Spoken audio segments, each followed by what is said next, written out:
ایک تو آج سینٹ چودھری صاحب کے آپ نے دیکھا پروڈکشن آرڈرز جاری کیے گئے چیئرمین سینٹ کی طرف سے، ان کو نہیں آنے دیا گیا. مطلب پارلیمنٹ کی کوئی ریٹ ہی نہیں ہے کہ ایک سینیٹر ہے وہ اندر بند ہے، اس کو لایا جانا تھا، اجازت ملی ہے، ان کو نہیں لایا گیا. دیکھیں آسمہ بہن، جب میں سینیٹر الیکٹ ہوا تو پہلی تقریر میں نے کہا تھا کہ پروڈکشن آرڈرز جاری کیے جائیں اعجاز چودھری صاحب کے.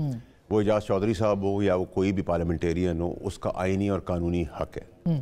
اور جو مجھے اطلاعات ہیں، یا ابھی میں ایک شو پہ تھا تو اس میں مجھے کہا گیا کہ سپرنٹینڈنٹ نے منع کر دیا. آئی ڈونٹ نو، یہ اگر اسٹیٹمنٹ آئی ہے تو سپرنٹینڈنٹ پارلیمنٹ سے بھاری ہے تو پھر شرم سے مر جانا چاہیے، ہمیں ڈوب مرنا چاہیے. تو چیئرمین سینٹ سے بھاری ہے سپرنٹینڈنٹ جی، سینٹ ہے نا، چیئرمین سینٹ کا الیکٹڈ نمائندہ ہے، اس کو چیئرمین بنایا ہے، تو اب پوری سینٹ کی بے عزتی ہے.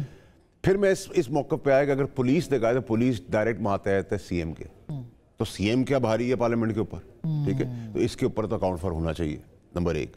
اور نمبر دو، ان کا آئینی قانونی حق ہے، جب تک کیسز کا فیصلہ نہیں ہوتا، وہ مجرم ثابت نہیں ہوتے، تب تک تو ان کا وہ حق ہے، ہی از اے سینیٹر، ٹھیک ہے.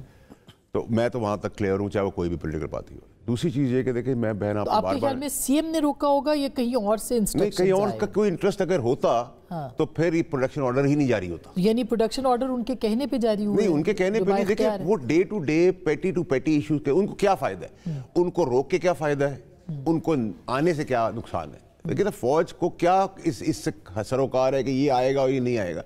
ہم نے اس سب چیزوں کے سسٹم کو اندر باریک بیری سے ہر چیز کو، کافی ٹھنڈی ہے تو کہا جی فوج کی وجہ سے، مرغی مہنگی ہوگی تو فوج کی وجہ سے، اسٹاک ایکسچینج اوپر ہے تو اسٹاک فوج کی وجہ سے، نیچے ہے تو بھی فوج کی وجہ سے، گھر میں جھگڑا ہو گیا بیوی سے فوج کی وجہ سے. یہ نہیں پاسبل، ٹھیک ہے.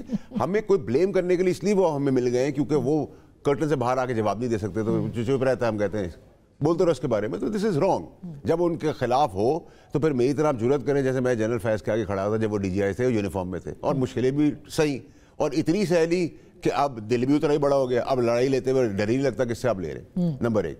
نمبر دو یہ کہ دیکھیں جو شخصیات مخلص ہیں عمران خان صاحب کے ساتھ، جیسے میں نے آپ سے کہا احمد اویس صاحب ہے، پہلے بھی میں نے یہ کہا، میں نے علی محمد کا کہا، میں نے مروت کا کہا، میں نے گوہر صاحب کا کہا، میں نے سلمان اکبر راجہ صاحب کا کہا، یوسف زئی کا میں نے کہا، سیف کا میں نے کہا. یہ سب لوگ عمران خان صاحب کو جیل میں رکھنا نہیں چاہتے، یہ ان کی جان سے کھیلنا نہیں چاہتے. باقی تو ہماری ہے، تو میں تو کھل کے بولوں گا نا. اگر کل آج مجھ سے میڈیا نے پوچھا ہے کہ جی میں پارلیمنٹ سے کہہ رہا تھا کہ علی محمد خان نے آپ کے بارے میں کوئی بیان دے دیا، میں نے کہا کہ اس نے دے دیا، اس کی مجبوری ہے، وہ مجھے برا بلا بھی کہہ دے گا تو میں کچھ نہیں کہوں گا. بندہ تو اچھا ہے نا، مجھے کچھ کہہ دیا میں کہوں بندہ برا ہے تو پھر میری بات میں کیا وزن ہے. آدمی دشمنی بھی ایتھکس سے کرتا ہے، منہ پہ کر کے کرتا ہے. صحیح.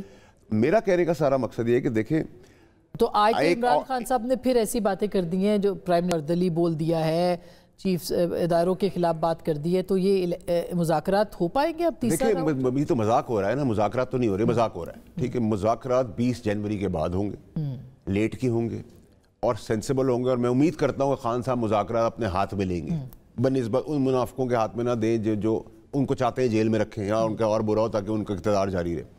دوسری چیز یہ کہ دیکھیں جب تک آپ کریڈیبلٹی نہیں لائیں گے، دیکھیں آپریشن ہو رہا ہے، آپریشن دشمن کے خلاف ہو رہا ہے. جو ملک کے خلاف ہے وہ دشمن ہے، اس کے خلاف آپریشن اگر اس کمرے میں بھی ہونا ہے تو کریں.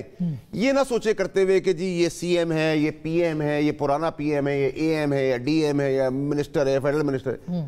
اس کی کوئی ریلیونس نہیں ہے. جو دہشت گردی کر رہا ہے، چاہے وہ سوشل میڈیا کی دہشت گردی ہے، ملک کی دہشت گردی ہے، بم بلاسٹ کی دہشت گردی، دہشت گرد ہے. اس کو آپ کو یہ نام ڈیزگنیشن اور جمہوریت کا جنازہ لے کے اگر آپ نے اسی کو لے کے چلنا ہے تو پھر آپ کسی اور کو دوسرا دیں. آپ کو لگتا ہے کہ عمران خان صاحب کے ساتھ جو ہے وہ اب سختی نہیں ہوگی یا کوئی نرمی ہو سکتی ہے؟ یہ جیسے دیکھیں میں تو ان کے لیے دعا گو ہوں کہ ان کو یہ سمجھا دے جا کر کہ دیوار پہ سر ماریں گے تو دیوار کو کچھ نہیں ہوگا، سر پھٹ جائے گا.